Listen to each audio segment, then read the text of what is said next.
as a pastor to pastor, Yeah.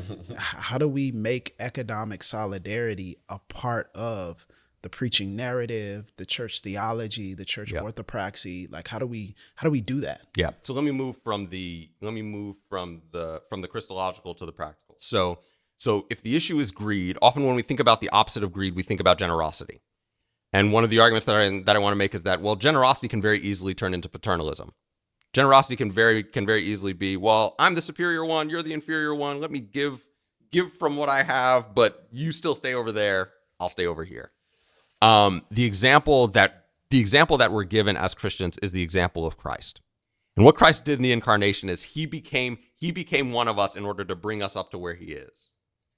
And that is the paradigm. That's supposed to be the paradigm of our giving. That solidarity is supposed to be the paradigm of our giving, because what Christ has done, and this is fundamental to Christian identity. Christ intended to share everything that he has with us. Everything. In Revelation 3, at the end of Revelation 3, he's talking to the church at Laodicea, which is lukewarm because they're rich. And that makes the Lord sick. Hold up.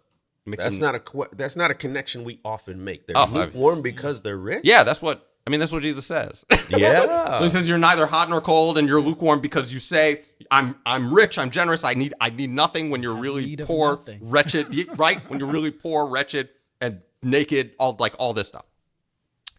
And so and Jesus says, because you're lukewarm, I'm about to vomit you out of my mouth. I think it's the NIV that says spit, and one of the things that I told the church when I preached on this passage is that, like, no, it's vomit. It's emeo. I'm about to vomit you out of my mouth because you upset my stomach. And the question is, well, why? Well, at the end of chapter 3, he tells them, to the one who overcomes, I will give to them to sit with me on my throne, just as when I overcame, I sat with my Father on his throne. And the images at the end of Revelation and in Daniel are the images of the saints ruling alongside Christ. And you might think that, well, that means like he gets the big throne, we'll have like little ones like all around him. But what he's saying is, no, like you're going to sit with me on mine, the one where I sit with my Father. Like you're right there next to me on my throne, not a little throne, like my throne. That is, I am going to, my intent is to share everything that I have with you.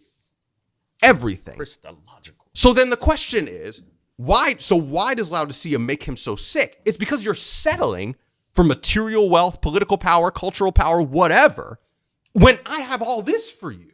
What are you doing? That makes me sick. Like that's so, and this is also, I think, one of the reasons why Jesus talks about greed so much is because it is the most dangerous of the sins that fights for our attention. It's why he names mammon, because it is our most significant demonic enemy. And we haven't equipped our communities, not just to recognize that, but as Paul says in 1 Timothy 6, he not only says that the love of money is the root of all kinds of evil, but he also says that those who desire to get rich fall into a trap and a snare. And then he follows that up with, but man of God, flee from these things. We're told to flee from two things. We're told to flee from sexual sin, and we're told to flee from greed. We have not equipped our churches to flee from greed. We just haven't. It's something that we play games. It's something we play games with. And it is, and Jesus seems to be explicitly clear. Don't play games with this stuff. So, practically, what does that mean? It means that in an economy where we are encouraged fundamentally to be producers and consumers, what the gospel tells us is that we are sharers fundamentally.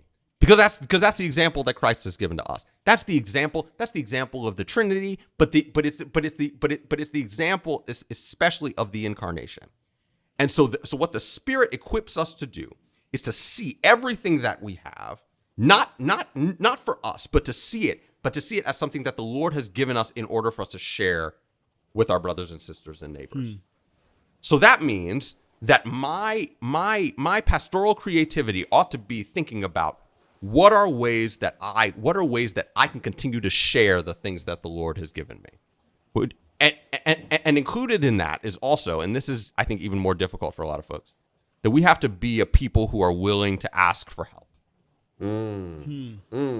because our economy also encourages us to think that self-sufficiency is the goal. And so we operate with a single-minded focus towards self-sufficiency. That's where we're going. That's where we're going.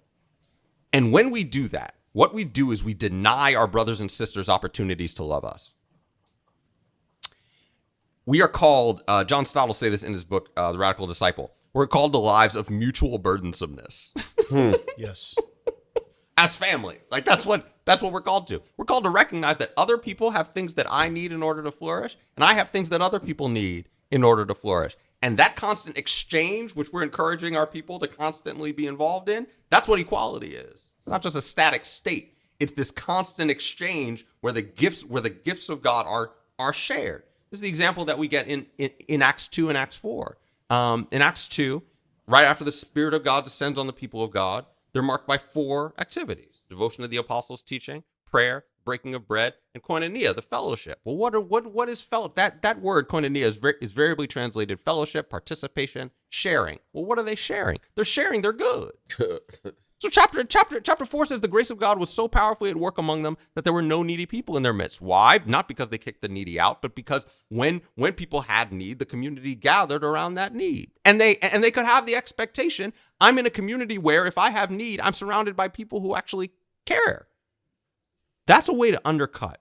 A lot of people like stay in their jobs because they're like, well, I'm the only one who cares about my family. I'm the only one who can provide for my family. I'm the only one who loves my family. So even if I have to be in a position where I'm exploiting and killing my neighbor, I've got to do this for my own survival.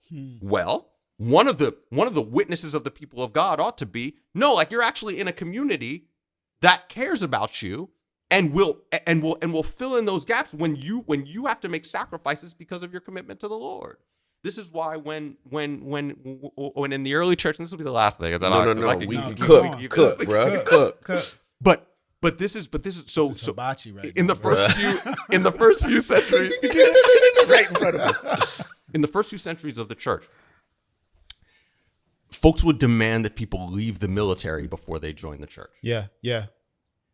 And there were people who had their lives centered on and built around the military.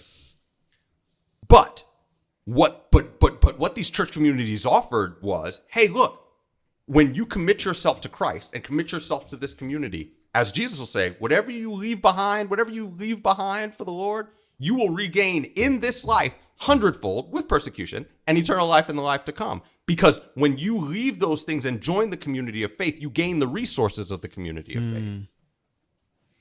And we spend so much energy trying to build all this stuff up for ourselves in a very tenuous way, when the Lord has an abundance of riches for us in the communities that He's called to support us.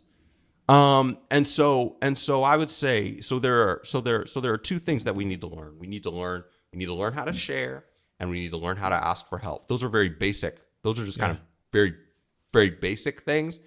But also, I think, really profound because it requires a particular understanding of what Christ has done for us and what He is continuing to do for, in, and through us.